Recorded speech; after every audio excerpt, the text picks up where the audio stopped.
there is no kind of breaking it down, and the idea that there is a type of being. That's what makes a Buddha such a special type of being, that he is a fully awakened being, that he can see that he could see that, and he can teach how the mind works in this kind of way.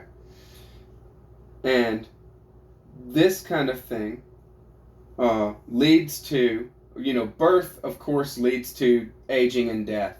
The aging process, the fading of faculties, the breaking up of the senses and the body, the dissolution of the life principle, death, and the dissipation and dissolution of phenomena, all phenomena.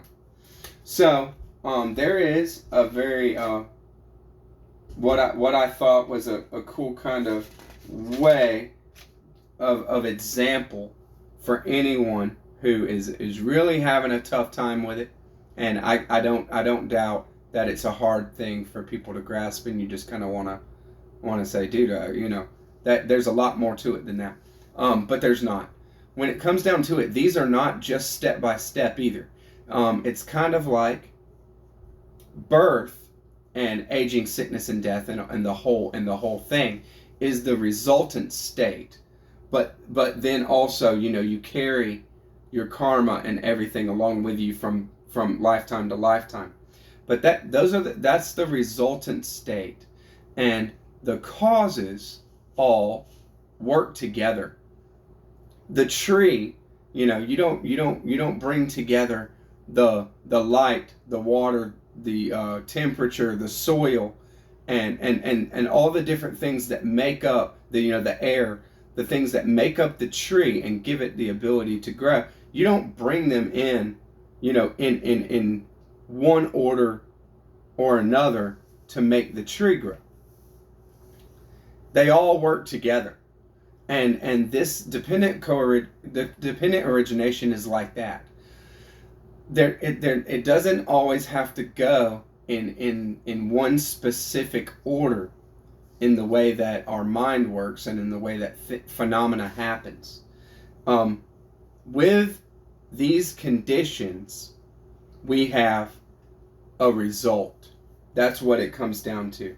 Without certain conditions, we won't have a result like that. That's what it comes down to.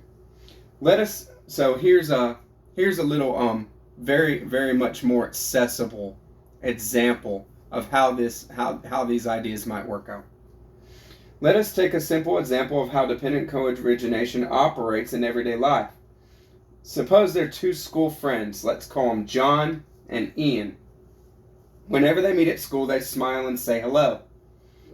One day, John sees Ian and approaches him with a friendly greeting, ready only to be answered with silence and a smug expression. John is peeved by this and stops talking to Ian. In this case, the chain of reactions might proceed in the following way. 1. Ignorance. John is ignorant of the true reason for Ian's grim face and sullenness. He fails to reflect on a matter wisely and to ascertain the real reasons for Ian's behavior, which may have nothing at all to do with his feelings for John. 2. Volitional impulses. As a result, John proceeds to think and formulate theories in his mind, conditioned by his temperament, and these give rise to doubt, anger, and resentment, once again dependent on his particular temperament. 3. Consciousness. Under the influence of these defilements, John broods. He takes note and interprets Ian's behavior and actions in accordance with those previous impressions. The more he thinks about it, the surer he gets. Ian's every gesture seems offensive and to cement the kind of thing that he's doing. 4. Body and mind.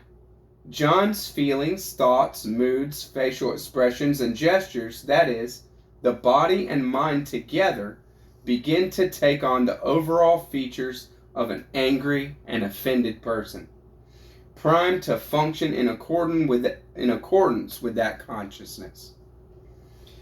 5. Sense basis.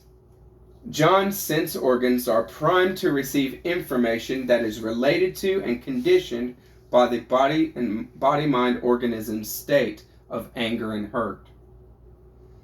6. Contact. The impingement on the sense organs will be of the activities and attributes of Ian which seem particularly relative to the case, such as frowning expressions, unfriendly gestures, and so on. 7. Feeling.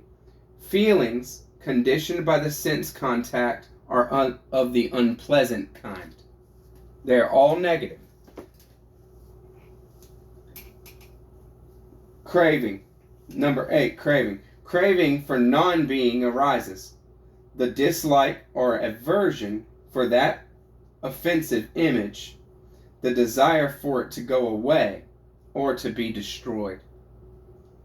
That's the type of craving that would come up with that. Like I said, not necessarily a craving for it, but a craving for it not to be. That's part of that chain, that part in the chain. Clinging and obsessive thinking in relation to Ian's behavior follows. Ian's behavior is interpreted as a direct challenge. He is seen as a disputant, and the whole situation demands some kind of remedial action. Number 10, becoming. John's subsequent behavior falls under the influence of clinging, and his action becomes that of an antagonist. 11, birth. As the feeling of enmity becomes more distinct and it is assumed as an identity, the distinction between me and him becomes more distinct, and there is a scene which is obliged to somehow respond to the situation. Once this kind of chain gets going like that, and enough of these conditions are met, you see that it doesn't have to follow in this order exactly. It depends on people and their temperament, kind of thing. And we're looking at how dependent origination will work out in just everyone's mind and mind state, and how they operate.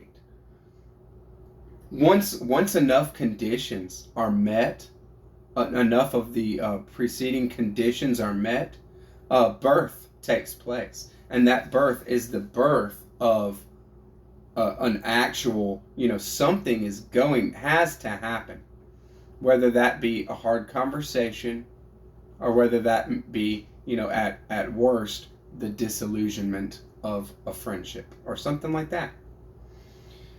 12, aging and death. This self or condition of enmity exists and flourishes dependent on certain conditions, such as the desire to appear tough, to preserve honor and pride, and to be the victor, which all have their respective opposites, such as feelings of worthlessness, inferiority, and failure.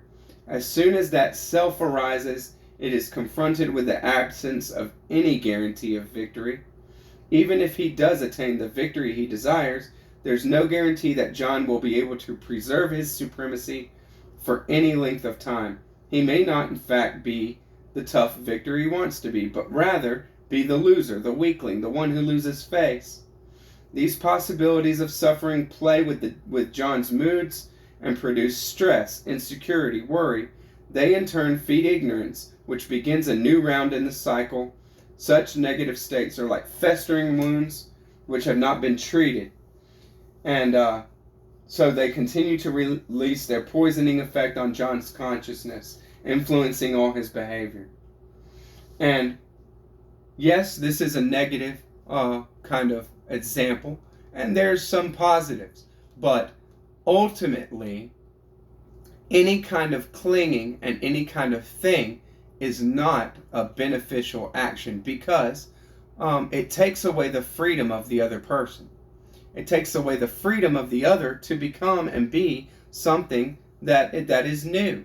And we all have that freedom and ability within us. And to take that away from somebody else in your mind, in the way that you deal with somebody, is limiting and limiting to their spirit, to the them on a very deep level. So, like I said, so some points in this. In real life, the complete cycle or chain that is mentioned in this example take place very rapidly. The student finding out that he has failed over an exam, receiving bad news, whatever, may feel an intense shock, even going weak at the knees or something like that. The more intense the attachment and the clinging is how intense the reaction will be. And so I hope that clarified a little bit what we're talking about with dependent origination, because really it is an amazing way to break down personality and thought processes and feelings that you go through. You can use the formulation of dependent origination in pretty much any instance, in pretty much under any circumstances, and you will gain insight from it. So, and that kind of thing is fundamental to all Buddhist practice right there. That is something that is a baseline belief, something very, very fundamental that you can't get away from. And as such, it's not something that is spoke about very often, even in like Buddhist temples or something like that, because that is for practitioners. That's something that practitioners only are going to receive and put in and apply in their life.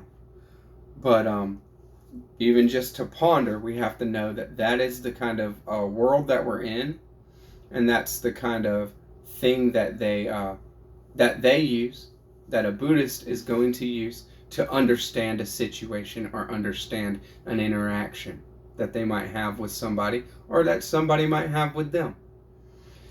So I hope you enjoyed this book too.